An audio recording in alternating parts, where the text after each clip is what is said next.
ప్రభునందు ప్రియ సోదరి సోదరులారా, తెలుగు ఆన్లైన్ బైబిల్ కాలేజీకి చేరి వచ్చిన మీ అందరికీ ప్రభువును రక్షకుడైన యేసుక్రీస్తు వారి కృపగల నామములో ప్రేమందనాలు చెల్లిస్తున్నాం. ప్రియులారా, యెహోషువ గ్రంథం 17వ అధ్యాయం ధ్యానం చేద్దాం. యెహోషువ గ్రంథం 17వ అధ్యాయం మొదటి 2 వచనాలు. మనష్షే యోసేపు పెద్ద కుమారుడు గనుక అతని గోత్రమునకొనగా మనష్షే పెద్ద కుమారుడును గిలాదు దేశాధిపతియునైన మాకీరునకు చీట్ల వలన వంతు వచ్చెను. అతడు యుద్ధవీరుడైనందున అతనికి గిలాదును బాషానును వచ్చెను. మనష్షీయులలో మిగిలిన వారికి అనగా అబియేజేరీయులకును షలాకీయులకును అస్రియేలీయులకును షెకెమీయులకును హేపేరీయులకును షమీదీయులకును వారి వారి వంశముల చొప్పున వంతు వచ్చెను. వారి వంశములను బట్టి యోసేపు కుమారుడైన మనష్షే యొక్క మగ సంతానము ఇది. పిల్లల ఈ భాగములో మనష్షే అర్ధగోత్రపు వారి స్వాస్థ్యము 17వ అధ్యాయములో మనష్షే అర్ధగోత్రపు వారి స్వాస్థ్యముగా ఈ భాగాన్ని మనం ధ్యానం చేయవచ్చు. తూర్పు యోర్దానునకు తూర్పున ఈ మనష్షే అర్ధగోత్రపు వారు. సగం మంది వాగ్దాన దేశమునకు వెలుపల ఉన్నారు. ఈ సగం గోత్రం వారు యోర్దాను నది పశ్చిమమున దేవుడు వారికి వాగ్దానము చేసిన భూమిలోనికి ఈ అర్ధగోత్రపు వారు వచ్చారు. వారికి ఇవ్వబడిన స్వాస్థ్యమును గూర్చి 17వ అధ్యాయములో వివరించబడినది. సో ఈ 17వ అధ్యాయం మనము గమనిస్తూ ఉండగా 3 భాగాలుగా విభజన చేద్దాం. 3 భాగాలు. 17వ అధ్యాయం 1 నుండి 11వ వచనము వరకు మనష్షే అర్ధగోత్రపు వారికి ఇవ్వబడిన భూభాగము. మనష్షే అర్ధగోత్రపు వారికి ఇవ్వబడిన భూభాగము. రెండవది 12, 13 వచనాలు మనష్షే గోత్రపు వారి ఓటమి. మనష్షే గోత్రపు వారి అర్ధగోత్రపు వారి ఓటమి. ఆఖరి భాగం 14 నుండి 18 వరకు మనష్షే అర్ధగోత్రపు వారు లేదా యోసేపు గోత్రముల వారి మనవి, వారి యొక్క ఫిర్యాదు. సరే, మనము ఈ భాగాన్ని ధ్యానం చేద్దాం.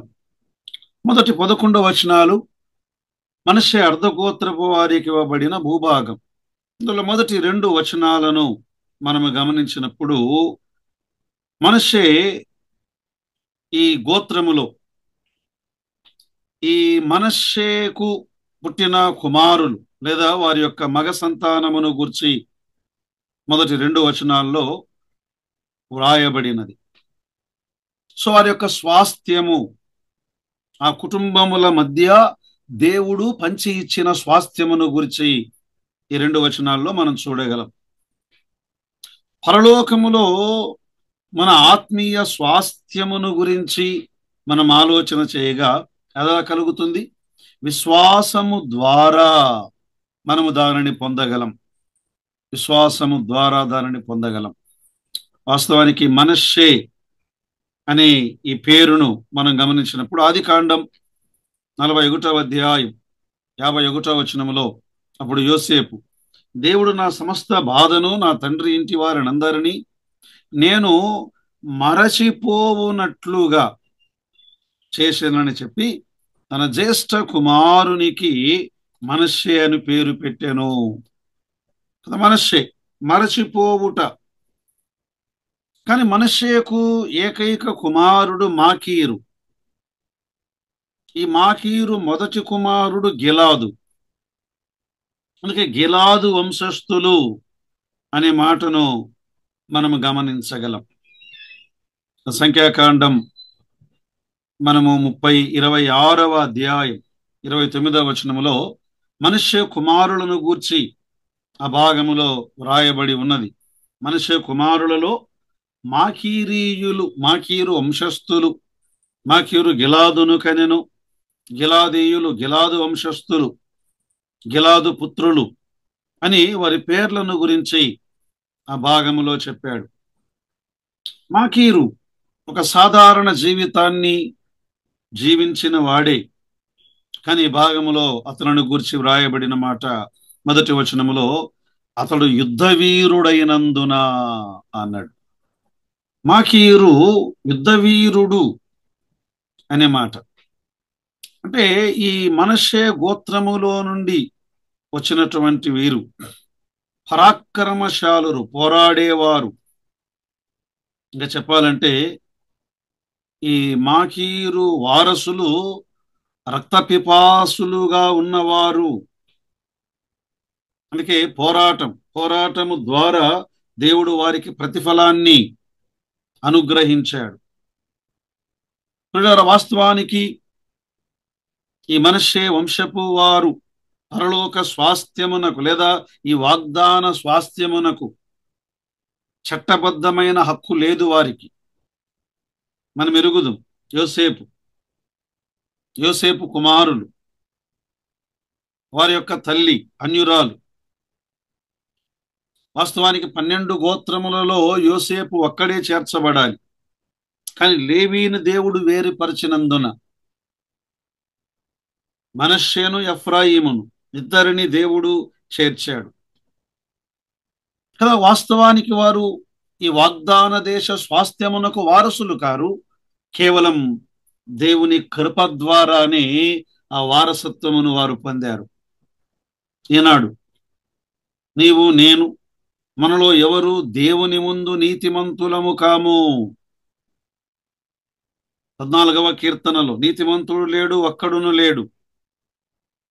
మాత్రమే కాదు, రోమాపత్రిక 3వ అధ్యాయం 10వ వచనములో నీతిమంతుడు లేడు, ఒక్కడును లేడు, మేలు చేయువాడు ఒక్కడును లేడు అని వ్రాయబడి ఉన్నది. 3:23లో ఏ భేదమును లేదు, అందరూ పాపము చేసి దేవుడు అనుగ్రహించు మహిమను పొందలేకపోవచ్చున్నారు.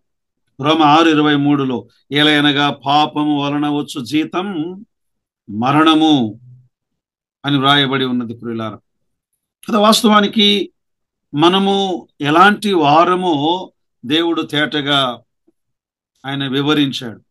మరైతే దేవుని కృప ద్వారానే మనము వీటిని పొందాము.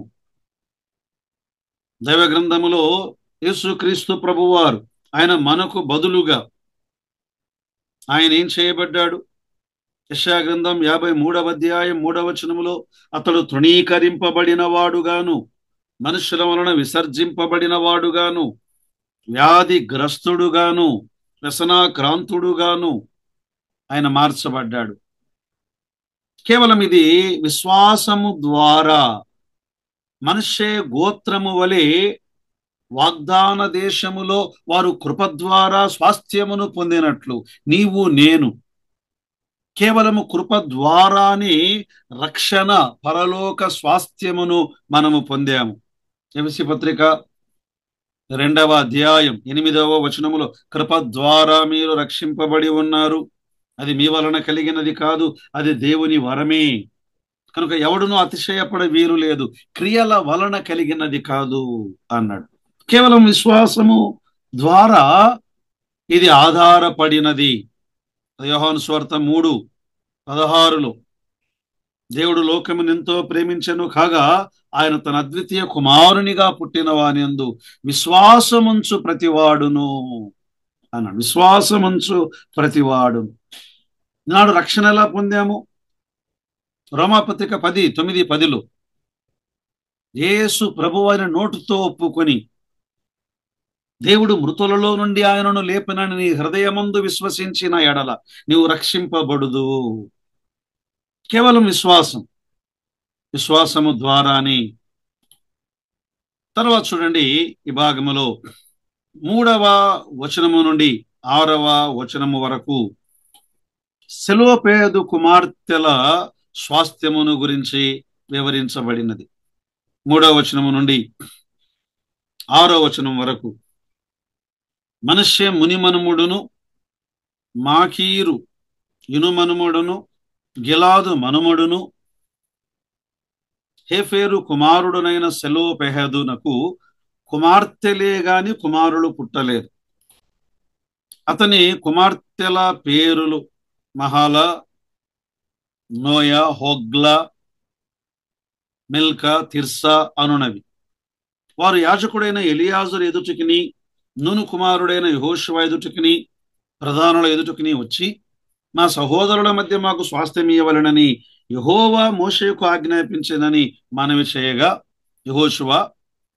యెహోవా సెలవిచ్చినట్టు వారి తండ్రి యొక్క సహోదరుల మధ్య వారికి స్వాస్థ్యములు ఇచ్చెను. కాబట్టి యోర్దాను అద్దరనున్న గిలాదు బాషానులు కాక మనష్షీయులకు 10 వంతులు హెచ్చుగా వచ్చెను.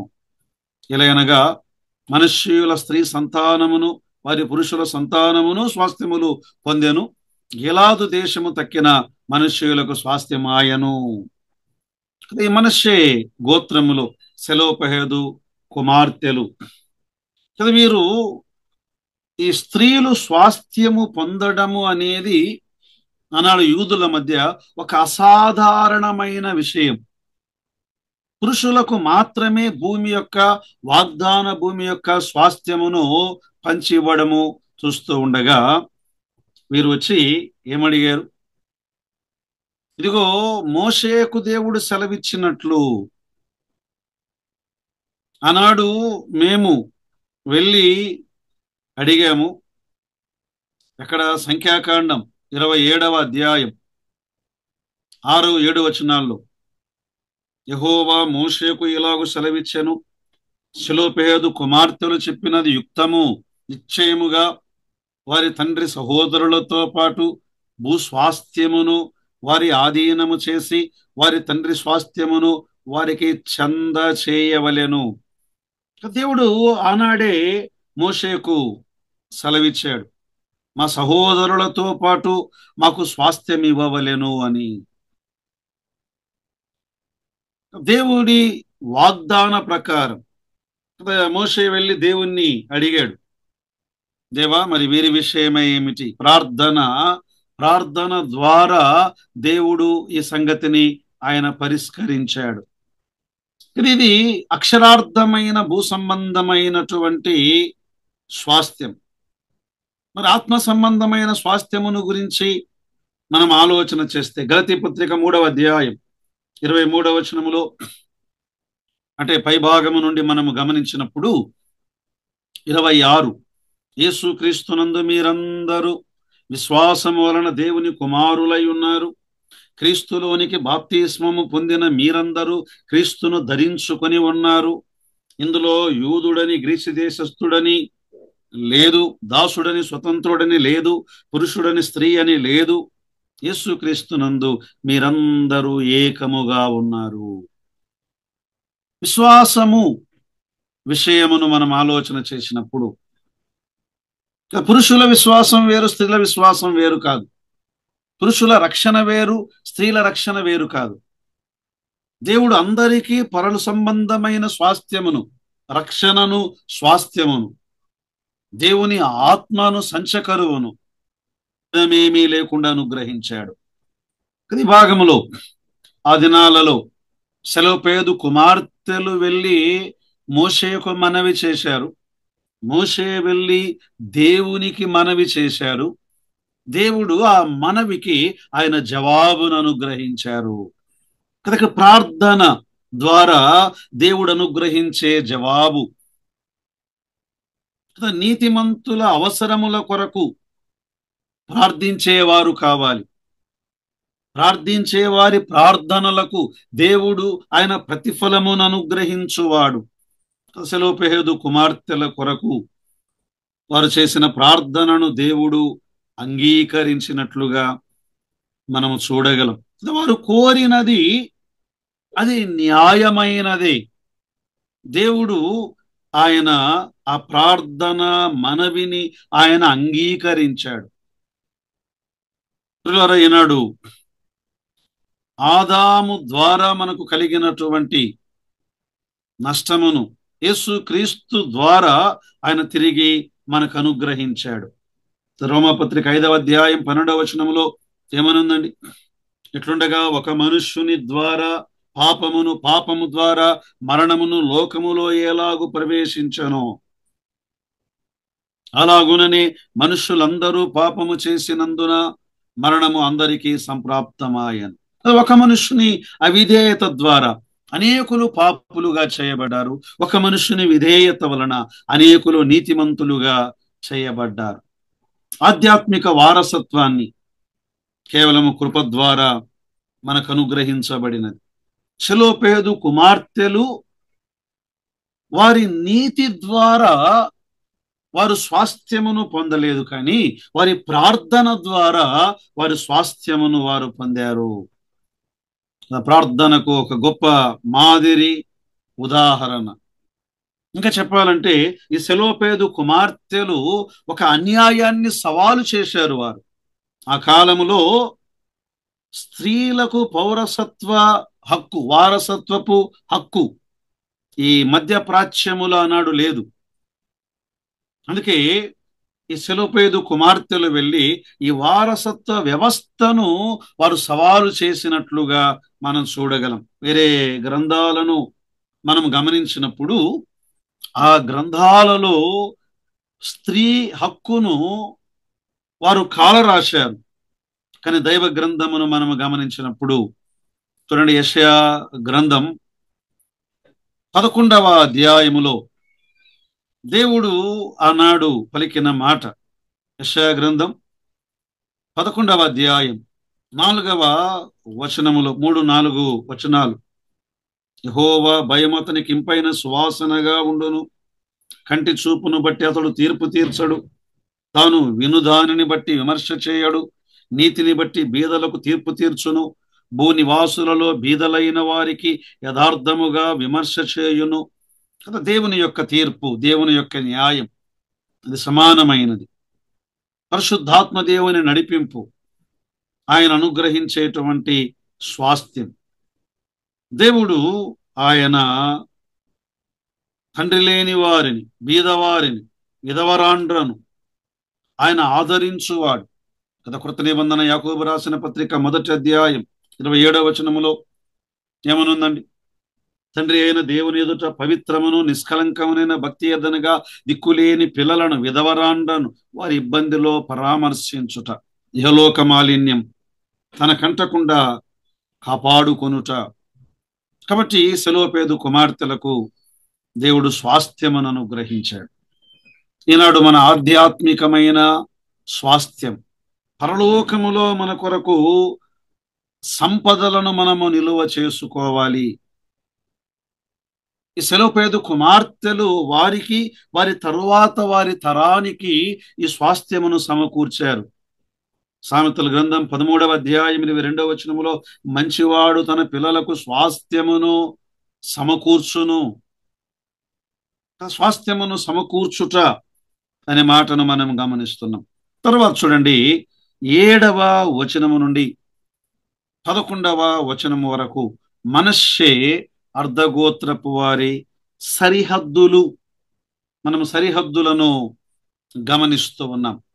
అంటే వారు ఎక్కడి నుండి ఎక్కడి వరకు వారి యొక్క సరిహద్దులు. 7 నుండి 11వ వచనము వరకు చూడండి. 7వ వచనం, మనష్షేయుల సరిహద్దు ఆషేరు నుండి షెకెమునకు తూర్పుగానున్న మిక్మాత వరకును, దక్షిణమున ఎంతాపుయ నివాసుల వైపునకు వ్యాపించెను. 11వ వచనం, ఇస్సాకారీయుల ప్రదేశములోను ఆషేరీయుల ప్రదేశములోను బెస్సాయను దాని పురములను, ఇబ్లేయేమను దాని పురములను, దోరు నివాసులను దాని పురములను, ఎందోరు నివాసులను దాని పురములను, తానాకు నివాసులను దాని పురములను, మిగ్గోదు నివాసులను దాని పురములు, అనగా 3 కొండల ప్రదేశము మనుష్యులకు కలిగి ఉన్నది అన్నాడు. వీరు కొండ ప్రాంతములలో దేవుడు వారికి స్వాస్థ్యమును ఆయన కొలిసి ఇచ్చినట్లుగా చూడగలం. వారి నగరాలు, వారికి ఇవ్వబడినటువంటి స్వాస్థ్యము, మనష్య అర్ధగోత్రము వారికి పంచి ఇవ్వబడినటువంటి వాగ్దాన భూమి, దేవుని ఆశీర్వాదము. ఈ భాగంలో 7 నగరాలు చెప్పబడ్డాయి. 7 నగరాలు చెప్పబడ్డాయి కదా 11వ వచనములో. మాత్రమే కాదు, కొండ ప్రాంతములను, ఎత్తైన ప్రాంతములను దేవుడు వారికి స్వాస్థ్యముగా ఆయన అనుగ్రహించాడు. ప్రియులారా, ఈనాడు యేసు క్రీస్తు ప్రభువును అంగీకరించిన మనకు అనుగ్రహించబడిన ఆధ్యాత్మికమైన స్వాస్థ్యం ప్రధానమైనది ప్రభు అయిన యేసు క్రీస్తు వారి సన్నిధి కదా. ఆయన అన్నాడు మత్తయి సువార్త 18వ అధ్యాయం 20వ వచనములో, ఎక్కడ 2-3 నా నామమున కూడి ఉందురో వారి మధ్య నేను ఉందును కదా. ఆనాడు వారి స్వాస్థ్యం ఎక్కడ? అదిగో అక్కడ కొండలలో వారికి స్వాస్థ్యమును అనుగ్రహించారు. ఈనాడు మన స్వాస్థ్యం ఎక్కడ? ఎక్కడైతే దేవుని పిల్లలు సమకూర్చబడ్డారో అక్కడ వారి యొక్క ఆధ్యాత్మికమైన స్వాస్థ్యం. అపోస్తల కార్యముల గ్రంథం 2వ అధ్యాయం మనము గమనించినప్పుడు 45వ వచనము నుండి,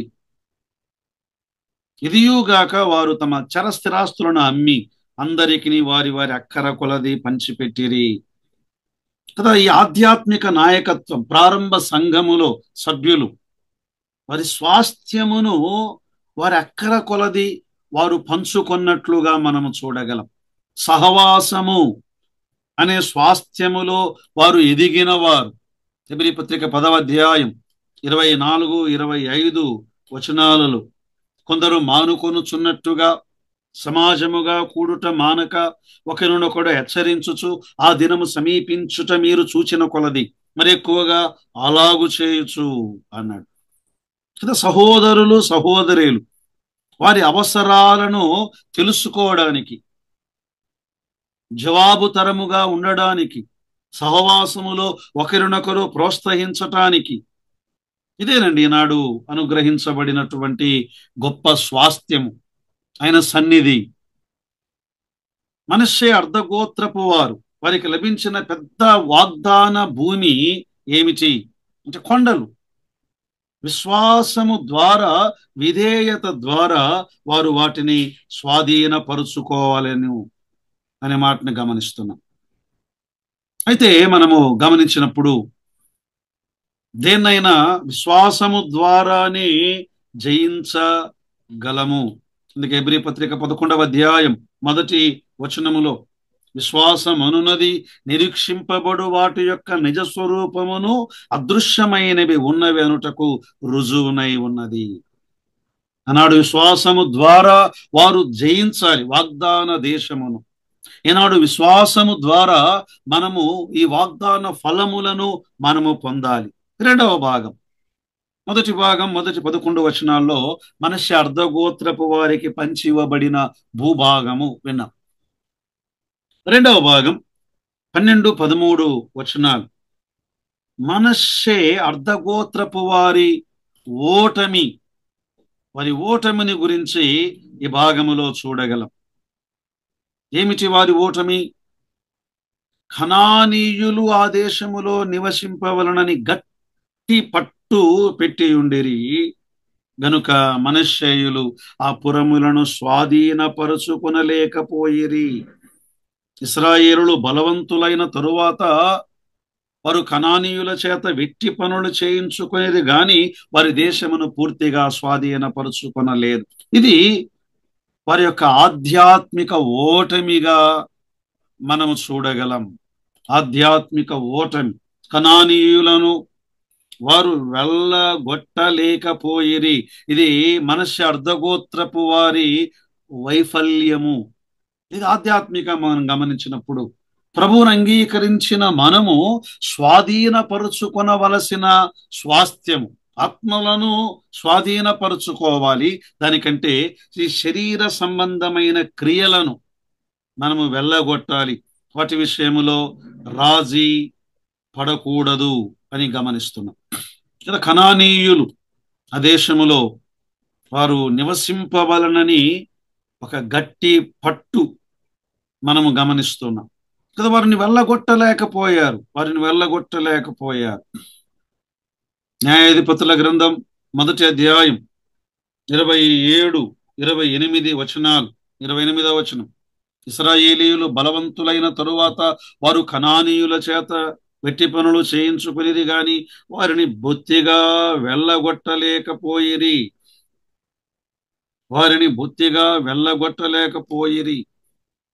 ఈనాడు శరీరము, దాని దురాశలు. రోమాపత్రిక 6వ అధ్యాయం 12వ వచనము నుండి, కాబట్టి శరీర దురాశలకు లోబడినట్లుగా చావునకు లోనైన మీ శరీరమందు పాపమును ఏలనీయకుడి. మీ అవయవములను దుర్నీతి సాధనములుగా పాపమునకు అప్పగింపకుడి. కదా, మనం ఏం చేయాలి? శరీర కోరికలతో మీరు సర్దుబాటు చేసుకొనకండి అన్నాడు. వాటిని మీరు వెళ్ళగొట్టవలెను. గలతీ పత్రిక 5వ అధ్యాయములో కూడా ఈ సంగతిని మనం చూడగలం. 5వ అధ్యాయం 16, 17 వచనాలలో, నేను చెప్పున్నదేమనగా ఆత్మానుసారముగా నడుచుకొనుడి, అప్పుడు మీరు శరీరేచ్ఛలను నెరవేర్చరు. శరీరము ఆత్మకును, ఆత్మ శరీరమునకును విరోధముగా అపేక్షించుచున్నది కదా. శరీర కోరికలతో సర్దుబాటు చేసుకోవద్దు. ఒకరోజు అవి యాజమాన్యము వహిస్తాయి.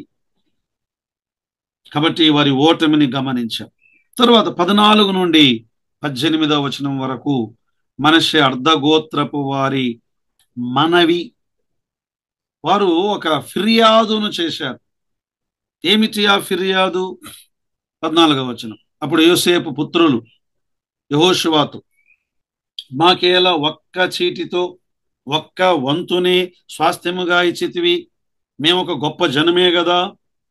ఇది వరకు యెహోవా మమ్మను దీవించెనని మనవి చేయగా కదా. వారి యొక్క మనవిని ఈ భాగములో మనం వింటున్నాం. యెహోవా మమ్మను దీవించాడు, మేము గొప్ప ప్రజలము, యెహోవా మమ్మను దీవించాడు. ఆదికాండం 48వ అధ్యాయం 22వ వచనములో, నేను నీ సహోదరుల కంటే నీకు ఒక భాగము ఎక్కువగా ఇచ్చి తిని అని దేవుడు సెలవిచ్చిన మాటను వారు జ్ఞాపకం చేసుకుంటూ ఉన్నారు.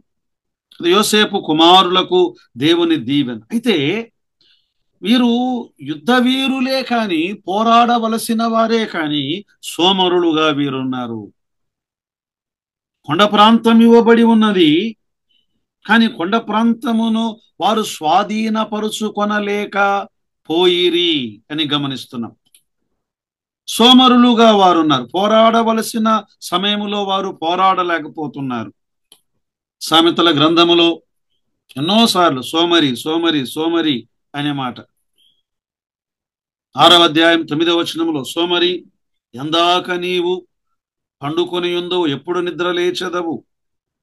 సోమరితనమును గూర్చి, సోమరి విషయములో వారేమీ పొందలేరు.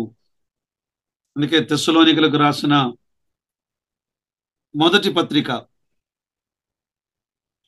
లేదా 2వ పత్రిక 3వ అధ్యాయం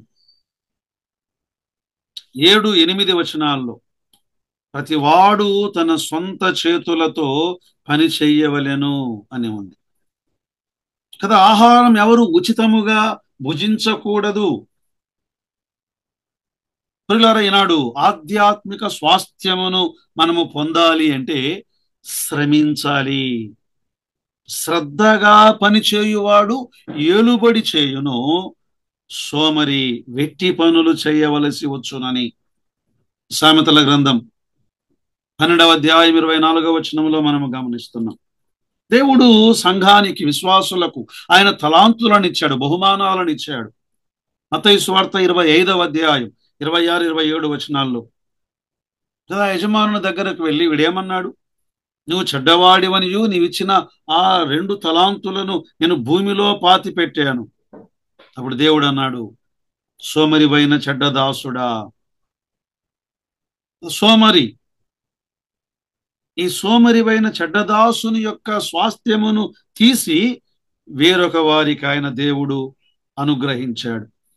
కనుక వారు పుచ్చుకోవాలి అనే భావముతోనే ఉన్నారు. కానీ దైవ గ్రంథములో మనం గమనించినప్పుడు అపోస్తల కార్యముల గ్రంథం 20వ అధ్యాయం 30వ వచనములో పుచ్చుకొనుట కంటే ఇచ్చుట ధన్యకరమైనదని మన ప్రభు అయిన యేసు క్రీస్తు వారు ఆయన సెలవిచ్చినటువంటి మాటను ఆయన జ్ఞాపకం చేశాడు. వారు అడిగారు, మాకు ఒక్క చీటినేనా?